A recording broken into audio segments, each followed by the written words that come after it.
In the age of non-binary and gender fluidity, people are embracing whoever they want to be. But one school in England is taking things very seriously. A 6-year-old boy's parents were warned their son may be transphobic after he was confused by a boy wearing a dress. Parents were granted the right to a legal challenge against the Department for Education's decision to share inclusive guidelines to state schools. And we were already shocked by the fact that a child just announced that they wanted to be transitioned from a boy to girl by just announcing it in a circle time to children who are 6, and then it was just endorsed and accepted without any consultation with parents, without the proper protocols. Children think in a simple way. Obviously, they see girls have a different genitalia to what boys have. Clearly, there is a distinct difference, and that's really the kind of conversation actually I don't think as parents we should really be needing to have, say, for 4, 5, 6-year-old. They should just be children. Okay, let me help you understand what you just watched, okay? In the UK, a particular school actually branded a 6-year-old boy Transphobic Risk. Transphobic Risk means that the boy at the age of 6 is actually regarded as being transphobic. Why is he branded a transphobic risk? Because at the age of 6, he saw another boy wearing a dress that is meant for girls, and the boy, the 6-year-old, became confused. And because he was confused, and he showed that he was confused, the school then branded him Transphobic Risk. Because a 6-year-old was confused, he was born into a traditional family system or structure. He grew up knowing that girls wore certain dresses and boys wore certain things that are meant for boys. When he now saw a boy wearing a dress that is meant for a girl, it showed on his face that he was confused, and the school then said, you are transphobic, or you are transphobic risk for even showing on your face that this person wearing dress is shocking. So you should not be confused at the age of 6 that another boy is wearing something that is meant for a girl. Isn't this what Madonna has done with David Banda that she adopted from Malawi? David Banda, who is an African child, a precious African boy, is now wearing a dress. What about Charlize? Charlize adopted another African child called Jackson. Today, Jackson is wearing dresses.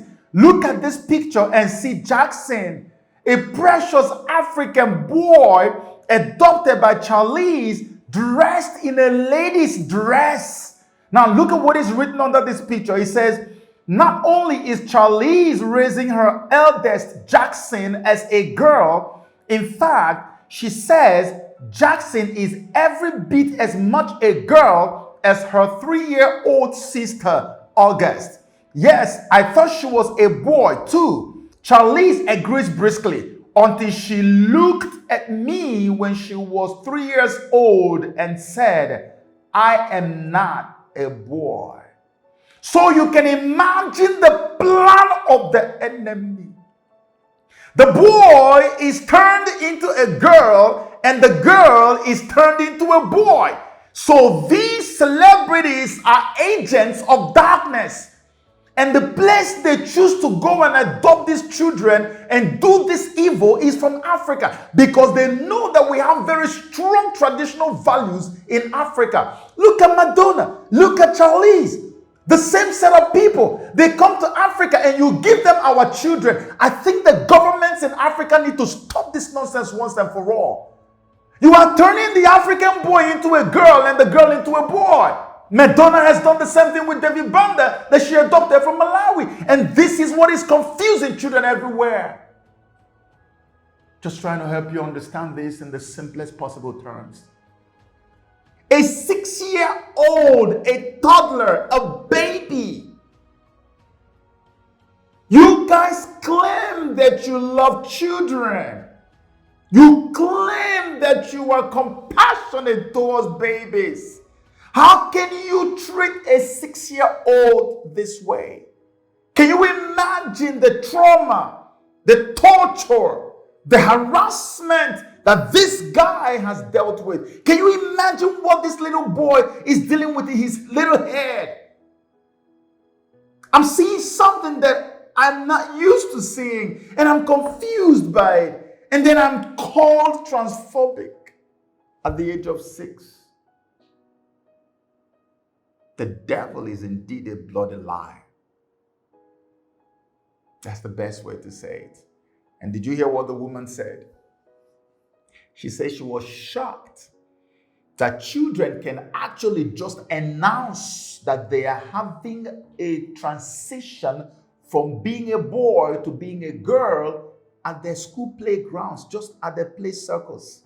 Just mere announcement, and action will be taken immediately to make that happen for them without consulting their parents. The same thing that I have shown you in video after video. Remember the woman who was losing her mind because her child was coached into having a transition, a gender transition, a sex change possibly. The boy went from being a boy to being a girl. And when the mother wanted to address him with the original pronouns that she was used to when she gave birth to her child, the school actually got angry with her that she was insulting the child whom they had molded into something else different from what the mother had when she had her baby.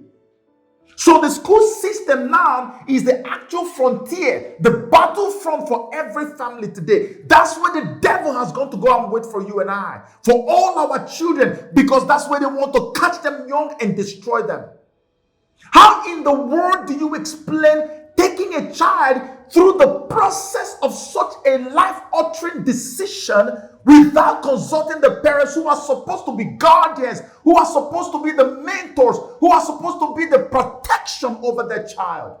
If this is not from the pit of hell, like you see me screaming every day, tell me why anybody would conceive such an evil on a child. They just announce in playgrounds to their fellow children, and the school will take action immediately without consulting their parents. That was the kind of thing that happened, and this child was like, ooh. And then they called the child transphobic risk. This is our world right now. Let's go forward.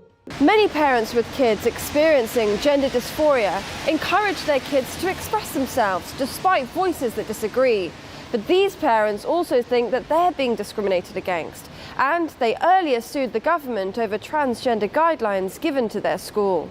We're just really hopeful that there will be success in the courts, and that the guidelines from the government will be very clear to schools about how they can support these children who genuinely suffer from gender dysphoria, and that it will no longer be promoted. Yeah, I mean, what we need to remember here is that we submitted a 500-page report at the core, and this was from the top scientists.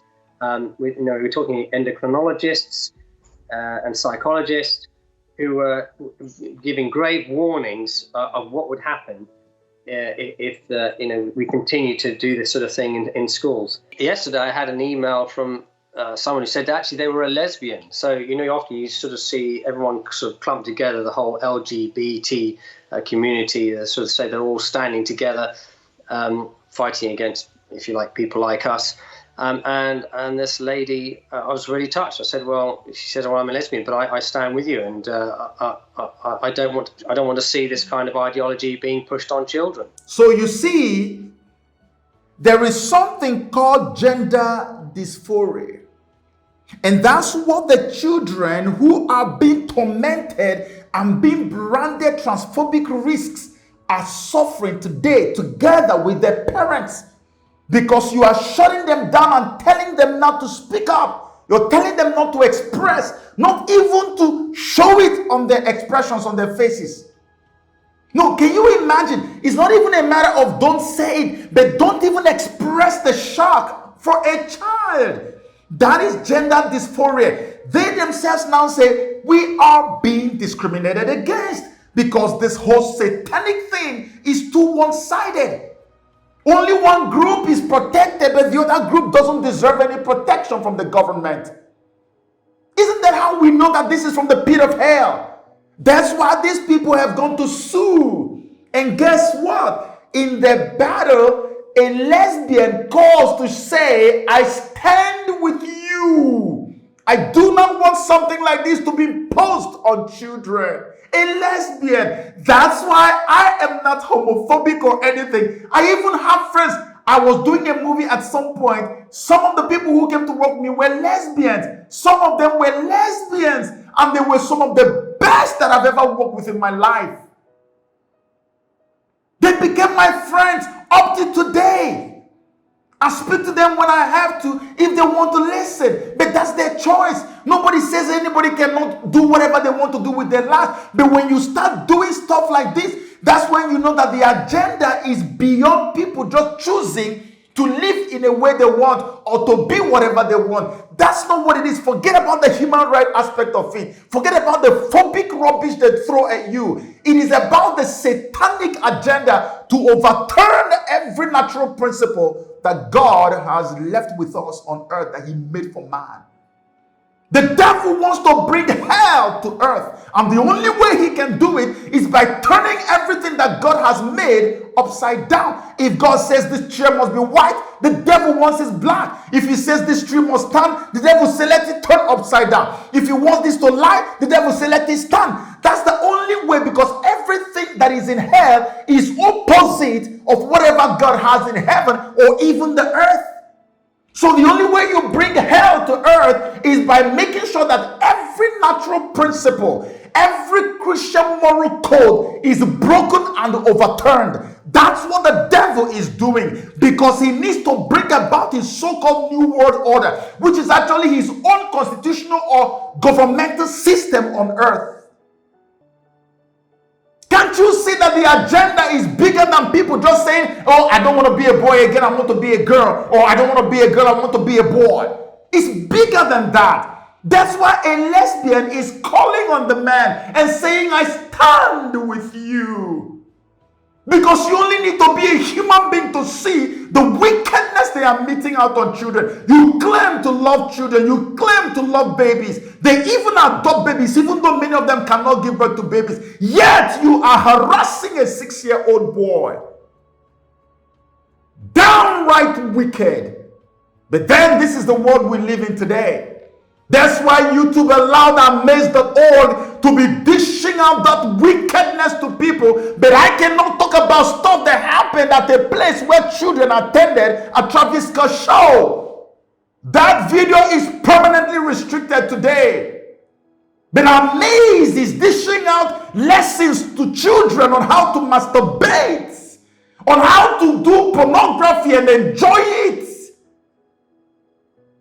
on how to come out as gay at a very tender age. What do they know? What are the roles of the parents? This is sickening. You don't involve the parents.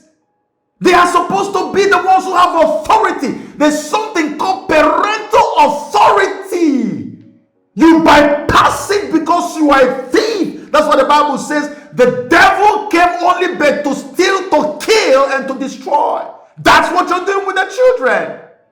And you give it all these colorful names. We don't care. We know the truth. We are the watchmen on the wall watching. The devil is a bloody liar. I can only hope that parents will rise up. I can only hope that these people who are being brainwashed will wake up and realize that it goes beyond your choice. They throw choice at you and you think it's about choice. No! You can be anything you want to be. You be my friend. I have people that I've met before in the United States of America who were gay and they were my good friends. with them. Who cares?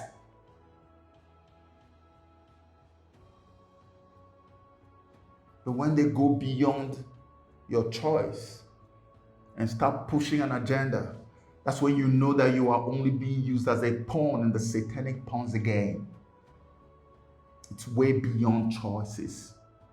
It's an agenda to bring about the reign of Satan on earth, to replace the natural order that God created, to replace every moral code that the Lord left with us. That's what the whole game plan is, to change the energy level around us so that it will be more compatible with demonic activities. May God forbid. I hope you will wake up and smell the coffee. Let's go forward. This story is part of a broader trend eradicating gender bias in schools. With every new academic year, more and more students are asking to be called by a different name or a different pronoun. Recently, a training session funded by the National Education Union advised schools to drop Mr. and Mrs. and refer to staff with gender-neutral terms, like teacher. And while equal opportunities is the message, there's still a long way to go, as many say this has gone too far. It was propaganda for trans activists and completely against the Department for Education guidelines, but they were presenting it as fact. Teachers will take what this woman says as fact because the training was organised by the National Education Union and they're not going to question their union. There is a change to what it was 4.5 years ago. It seemed that the media was very hostile, people were very hostile, but people are beginning to understand what this really is all about. And it's basically a cultural war. A training session funded by the National Education Union advised schools to drop Mr. and Mrs.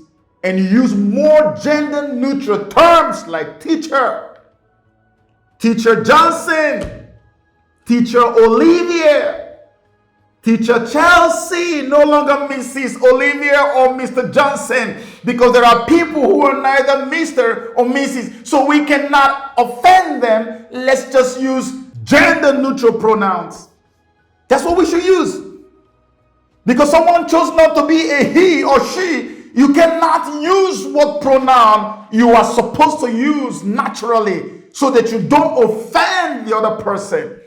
And my question to all these people who are bringing about this madness is, when you oppress Christians, when you do not allow us to express ourselves as Christians, when we cannot preach what is in the Bible, you are being Christophobic. And how does one address that?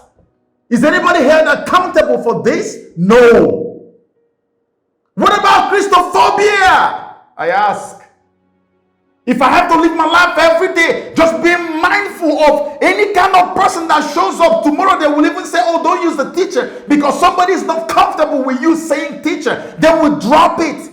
So everything we do in this life has got to be us being mindful of them, but nobody should be mindful of how we feel as Christians, as people who believe in the traditional natural order as is written clearly in the Bible. Nobody must be held accountable for that. So we must be mindful of them. So my question to you is, what do you think is going on?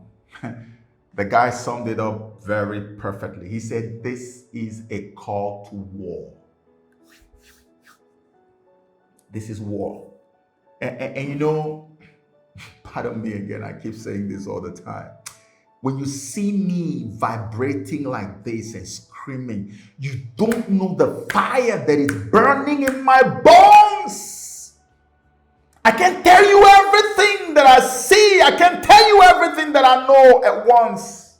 I can't. No matter what you do, I can't. If you want to know, follow my actions, because I don't control anything.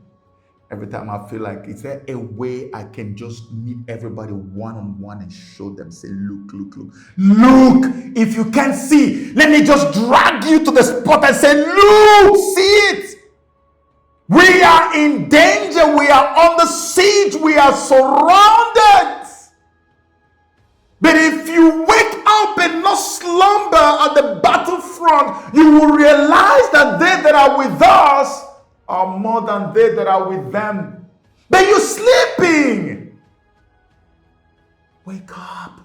You should be alarmed at the wickedness that is being meted out to children at the rate they are meted out to these innocent, unsuspecting children. It is UK today, it could be America tomorrow, it will be in Canada the next day, it could be in Africa the next. It's going to go around the whole world. It's only starting there, but the plan of the enemy is to make it go round. Did you ever think that LGBTQ movement will get to Africa? Do you not see them all over the place in Africa?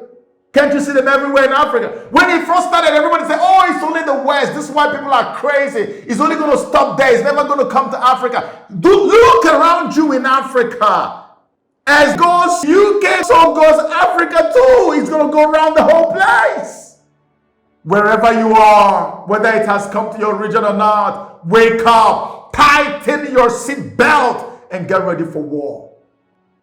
Pay attention to what they're teaching your children at school. Look at the curriculum. Ask questions. Don't be lazy. Ask questions. Check their bags. Look at the books. Make sure you know everything. Tell them what is happening at school. Being a parent is not only making provisions abundantly available. It is about being able to psychologically, emotionally, and spiritually mentor your younger ones, your kids. They are looking up to you for that. If you don't, the demons who claim to be at the school system will fill in the void. And before you know it, under your own nose, they will raise a different child for you. You will see your own child changing, metamorphosing into something else. Can we wake up, please? I'm begging you. I love children too much, and that's why I keep saying, if you cannot do this, please don't have any child. I'm telling you, don't have any child. God is not going to punish you. Increase and multiply does not have any punishment attached to it if it doesn't happen. Because there's no point having them if we cannot take care of them and hand them over to the God who gave them to us. Abraham received Isaac from God. He gave Isaac back to God. Where is your Isaac? Have you given them back to God, or is he giving you and you're giving to the devil? God is going to judge all of this. But I pray he gives you the grace to be a better guardian, a better parent, a better father, a better mother, a better caretaker to these children. They're looking up to us. They need us. And we're not there. May God help all of us.